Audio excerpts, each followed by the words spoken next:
안녕, 아서. 잘 지내고 있지? 자세한 위치는 말해줄 수 없지만 여전히 카제아제의 자취를 쫓고 있는 중이야.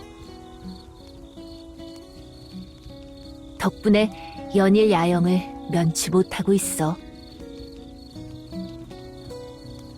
지금 불침번을 서면서 기름 먹인 헝겊으로 내 검을 닦고 시간이 남아서 이렇게 펜을 들었어. 응? 여기서는 시간이 남아서가 아니라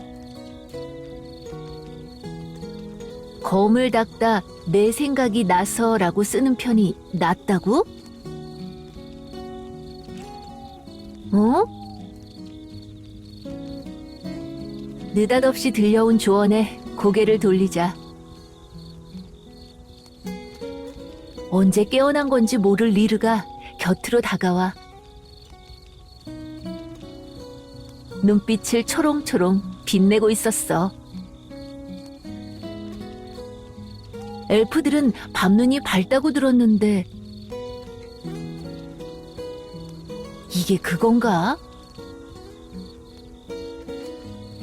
눈으로 빛을 쏴서 그런 거였나?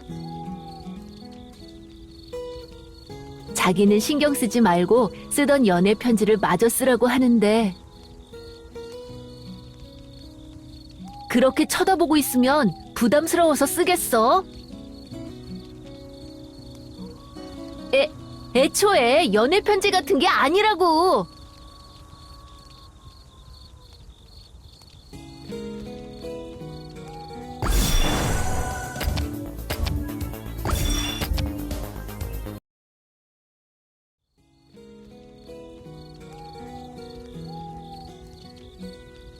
리르는 뭔가 오해를 단단히 한 모양이었어.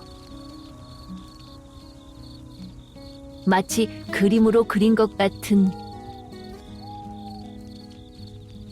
세상에 처음 나온 호기심 가득한 엘프 아가씨. 그 자체라고 하면 완벽한 묘사일 것 같아. 어찌나 호들갑을 떨었던지 완전히 골아 떨어졌던 아름에마저 깨어났지 뭐야. 모험 첫날에는 야영은 처음이라며 소란스러웠지만 이제는 야영은 싫다며 칭얼거리며 잠들어. 불침번을 교대해야 된다고 그렇게 깨워도 일어나지 않던 아름에였기에 나는 미묘한 배신감마저 느껴졌어. 자기는 도서관에 틀어박혀 책 삼매경인데 누구는 그때 남자친구를 사귀는 건 불공평하니 어쩌니. 책을 읽어? 마법서를 공부한 게 아니라 그 시간에 이상한 연애소설 같은 걸 본 게 분명해. 나는 잘 수 있을 때 자더라.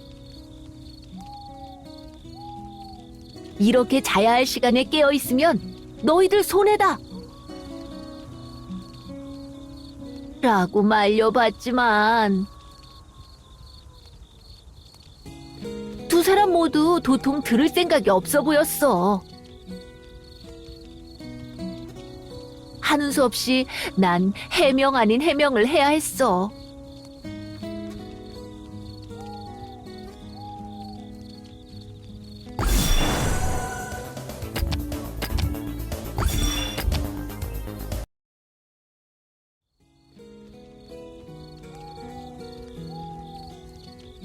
나에게 있어 검술훈련은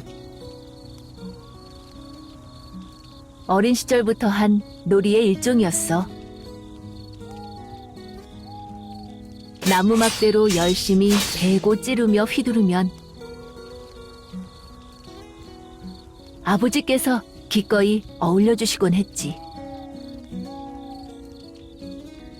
하지만 어느 순간 진짜 칼을 쥐어야 하는 순간이 되자 아버지는 단호하게 선을 그으셨어. 나는 붉은 기사단의 일원이 될 수 없다고 하신 거야. 지금은 무슨 의미로 그렇게 말씀하신 건지 알아. 붉은 기사단은 이제 막 재건되어 기사단 편제 심사를 받던 와중이었어. 만약 기사단장의 권한으로 나를 기사로 임명한다면 혈육을 통해 기사단을 사유화하려 한다는 오해를 받을 수 있는 상황이었지.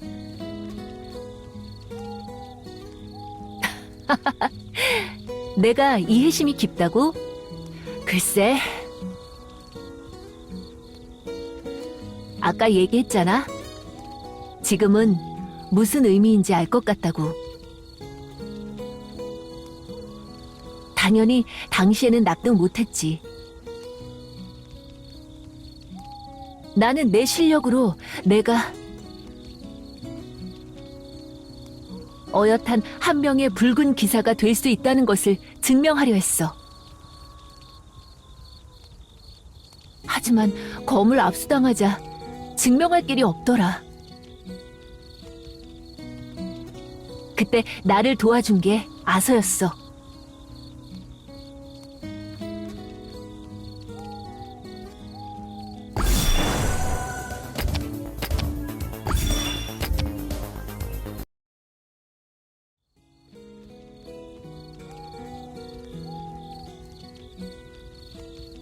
대장간 아들이었던 아서는 내 사정을 듣곤 내게 검을 만들어줬어. 곡괭이나 낫을 만드는 게 전부였던 아서의 첫 검은 투박했지만 내 손에 꼭 맞았어. 덕분에 나는 아서의 검을 들고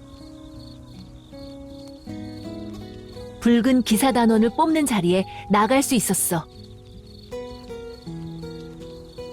그 자리에서 아버지와 눈이 마주쳤을 땐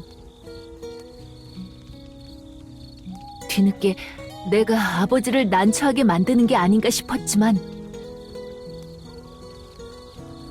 물러서기엔 너무 늦었어.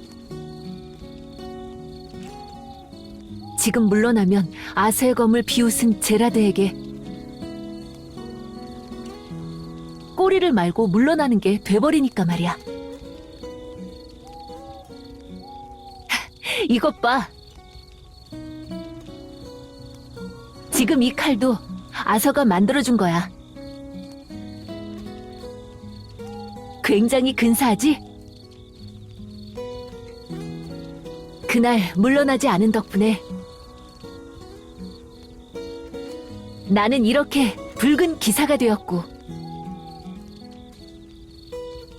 아서는 훌륭한 검을 만드는 장인이 되었어. 그러니까 이건 연애 편지가 아니라 제라드는 또 누구냐고? 너희들 다 좋은데 잊은 건 아니지? 이제 불침번 교대 시간이야. 난 이만 자러 갈게. 안녕.